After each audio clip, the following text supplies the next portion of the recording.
கட்சியினுடைய அடிப்படை உறுப்பினர் பதவியிலிருந்து தற்பொழுது அன்புமணியை கட்சியினுடைய நிறுவனரான ராமதாஸ் அவர்கள் அதிரடியா நீக்கியிருக்காரு. கூடவே அன்புமணியோடு கட்சியில் இருக்கக்கூடிய எந்த ஒரு நபரும் எந்தவித ஒரு தொடர்புலையுமே இருக்கக்கூடாது, அதையும் மீறி யாராவது அவரோடு தொடர்பில் இருக்காங்க அப்படின்னா அவர்கள் மீது கடுமையான ஒரு நடவடிக்கை எடுக்கப்படும் அப்படிங்கிற ஒரு எச்சரிக்கையுமே இந்த இடத்துல ராமதாஸ் அவர்கள் சொல்லியிருக்காரு. ராமதாஸுக்கும் அவருடைய மகனான அன்புமணிக்கும் கடந்த சில தினங்களாகவே சில முரண்பாடுகள் இருந்து வந்த நிலையில ராமதாசினுடைய எதிர்ப்புகளையும் மீறி கட்சியில் இருக்கக்கூடிய பல்வேறு விஷயங்கள்ல அன்புமணி அவர்கள் தொடர்ந்து ஈடுபட்டு வந்தாரு.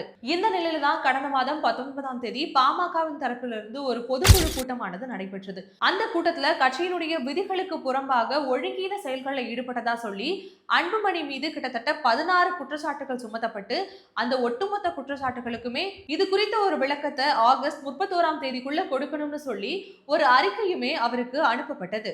ஆனா அந்த அறிக்கை கொடுக்கப்பட்டு அவரிடமிருந்து சரியான பதில்கள் ஏதும் வராத நிலையில மீண்டும் அவருக்கு 10 நாட்கள் கால அவகாசம் கொடுக்கப்பட்டு அந்த 10 நாட்கள் கால அவகாசம் முடிந்துமே அன்புமணியினுடைய தரப்புல இருந்து எந்த ஒரு பதில்களுமே கிடைக்காத நிலையில தற்பொழுது அவரை கட்சியினுடைய அடிப்படை உறுப்பினர் பதவியிலிருந்து நீக்கி இருக்காரு ராமதாஸ் அவர்கள். இது தொடர்பா ராமதாஸ் அவர்கள் பேசும்பொழுது அன்புமணி இது குறித்து எந்த ஒரு பதிலுமே சொல்லாம இருக்கிறது, அவருடைய மௌனமே அவர் மேல சுமத்தப்பட்டிருக்க அந்த 16 குற்றங்களுக்கும் அவர் ஒப்புக்கொண்டாரு அப்படிங்கிற ஒரு விஷயத்தை தான் விளக்கி இருக்குன்னு சொல்லி இருக்காரு. அது மட்டும் இல்லாம கட்சியினுடைய வளர்ச்சிக்கும் நற்பெயருக்கும் அன்புமணியுடைய செயல் எதிராகவே செயல்பட்டு வருது.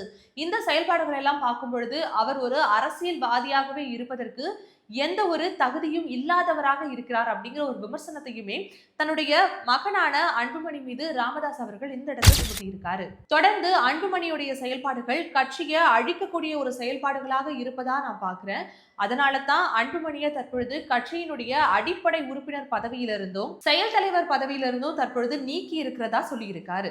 மேலும் கட்சியினுடைய எதிர்கால வளர்ச்சிக்கு அவருடைய போக்கு ஒரு பாதகமான ஒரு விளைவை கொடுக்கும் அப்படிங்கிறதையுமே குறிப்பிட்டு சொல்லி இருக்காரு. அது மட்டும் இல்லாம பாமகவை சார்ந்த எந்த ஒரு நபர்களுமே அன்புமணியோடு எந்தவித ஒரு தொடர்பிலையும் இருக்கக்கூடாது, அதையும் மீறி யாரேனும் ஏதேனும் உறவுகள்ல இருக்கிறாங்கன்னு தெரிய வரும் பட்சத்துல அவர்கள் மீதும் சட்டவிரோத நடவடிக்கை எடுக்கப்படும் கடுமையான ஒரு எச்சரிக்கையை விடுத்திருக்காரு.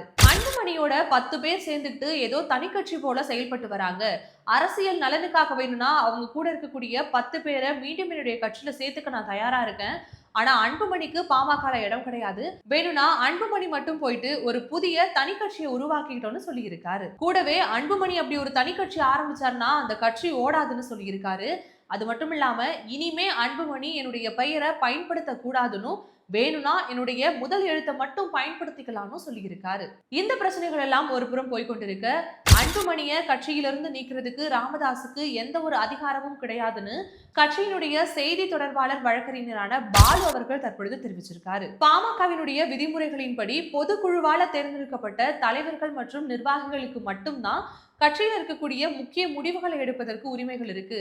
கட்சியினுடைய நிறுவனர் அப்படிங்கிறதுனால அவர் இந்த முடிவை எடுப்பதற்கு எந்த ஒரு அதிகாரமும் இல்லைன்னு குறிப்பிட்டு பேசியிருக்காரு. அதனால கட்சியினுடைய தலைவரா அன்புமணி அவர்கள் தான் நீடிக்கிறாருன்னு கடந்த ஆகஸ்ட் 9ஆம் தேதி நடைபெற்ற ஒரு பொதுக்குழு தீர்மானத்தின் அடிப்படையில 2026 ஆகஸ்ட் வரைக்குமே இப்போதைக்கு என்னென்ன தலைவர்கள் என்னென்ன பொறுப்புகள்ல வகித்திருக்காங்களோ அவங்க அடுத்த ஆண்டு வரைக்குமே அதே பொறுப்புகள்ல நீடிப்பாங்க அப்படிங்கிற ஒரு தீர்மானம் நிறைவேற்றப்பட்டதை இந்த இடத்துல சுட்டி காமிச்சிருக்காரு. எனவே கட்சி நிறுவனருடைய இந்த அறிவிப்பு செல்லாதுன்னும் ராமதாஸினுடைய அறிவிப்பு பாமகவை ஒருபோதும் கட்டுப்படுத்தாதுன்னும் பாலு அவர்கள் சொல்லியிருக்காரு. கூடவே வேறு ஏதேனும் பொறுப்புகள்ல யாரேனும் நியமிக்கப்பட்டிருக்காங்க அப்படிங்கிற ஒரு தகவல் வெளியானா பாமகவினுடைய நிர்வாகிகள் யாருமே அந்த செய்தியை பகிரக்கூடாதுங்கிற ஒரு விஷயத்தையுமே இந்த இடத்துல குறிப்பிட்டு சொல்லியிருக்காரு.